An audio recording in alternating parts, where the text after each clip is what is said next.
প্রিয় দর্শকবৃন্দ, আসসালামু আলাইকুম। আজ আমরা আপনাদের শোনাবো একটি চিরন্তন প্রেমের কাহিনী, রোমিও অ্যান্ড জুলিয়েট। এটি এমন এক প্রেম কাহিনী যা যুগ যুগ ধরে সকলের মন ছুঁয়ে এসেছে। শেক্সপিয়ারের এই অমর কাহিনী ভালোবাসা, শত্রুতা এবং ত্যাগের এক চিরন্তন প্রতীক হয়ে আছে। আসুন আমরা সেই প্রেমের কাহিনীটি শুনি যা আজও আমাদের হৃদয়কে দোলা দেয়। ভেরোনা শহরে দুইটি প্রভাবশালী পরিবার ছিল, ক্যাপুলেট এবং মন্টাগু। এদের মধ্যে অনেক পুরনো শত্রুতা ছিল, যেন এই শত্রুতা তাদের রক্তে মিশে গেছে। ক্যাপুলেট পরিবার আর মন্টাগু পরিবারের মধ্যে এই শত্রুতার কারণে একে অপরের ছায়াও সহ্য করতে পারত না।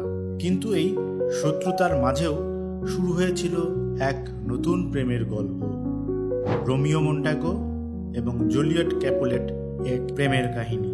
রোমিও এবং তার বন্ধুদের একদিন ক্যাপুলেট পরিবারের এক রাজকীয় অনুষ্ঠানে গোপন প্রবেশ করার সুযোগ হয়।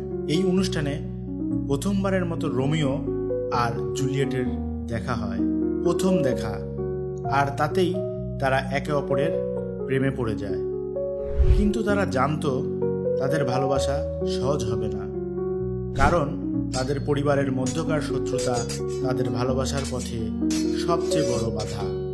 রাতের আধারে জুলিয়েট তার বাগানের বেলকুনিতে দাঁড়িয়ে থাকে।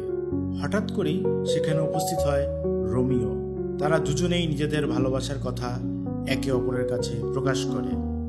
নিজেদের ভালোবাসা টিকিয়ে রাখতে রোমিও এবং জুলিয়েট গোপনে বিয়ে করার সিদ্ধান্ত নেয়।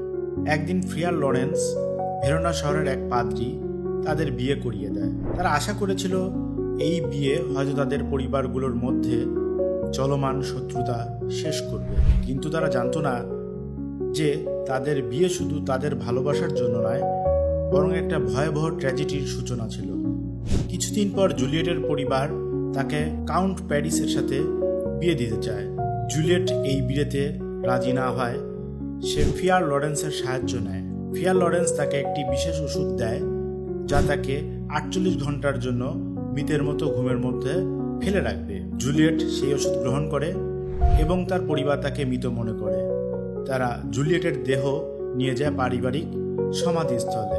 এদিকে ফ্রিয়ার লরেন্স রোমিওকে একটি চিঠি পাঠান যাতে সে জুলিয়েটের ভান করা মৃত্যুর পরিকল্পনার কথা জানতে পারে। কিন্তু সেই চিঠিটি রোমিওর কাছে পৌঁছায় না। তার পরিবর্তে রোমিও তার বন্ধুর কাছ থেকে জানতে পারে যে জুলিয়েট মারা গেছে। এই মর্মান্তিক সংবাদ পেয়ে রোমিও গভীর দুঃখে ভেঙে পড়ে এবং সে ভেরোনাতে ফিরে আসে।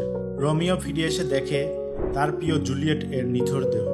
সে তার প্রেমিকার জন্য বিষ পান করে মনে মনে সে ঠিক করে সে জুলিয়েটের সাথে একসাথে চিরকাল থাকবে।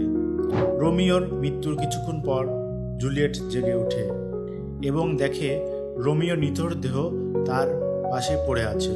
রোমিওর বিষ পানে মৃত্যু দেখে জুলিয়েট হতাশ হয়ে পড়ে এবং দুঃখে ও প্রেমের ব্যথায় সে রোমিওর ছুরিটি নিয়ে নিজের জীবন শেষ করে।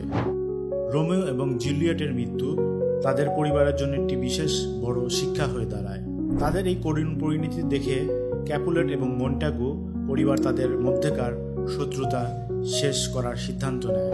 তাদের মৃত্যু একটি নতুন আলো জ্বালিয়ে দেয়, একটি নতুন সম্ভাবনার দরজা খুলে দেয়, যে ভালোবাসা সব কিছুর উপরে। এই প্রেমের কাহিনী আমাদের শেখায় যে ভালোবাসা সব কিছুর থেকে শক্তিশালী, এমনকি মৃত্যুর থেকেও। রোমিও এবং জুলিয়েট এর এই কাহিনী যুগে যুগে ভালোবাসার এক অনন্য উদাহরণ হয়ে থাকবে। আমাদের মনে করিয়ে দিবে যে সত্যিকারের ভালোবাসা কখনো হারায় না।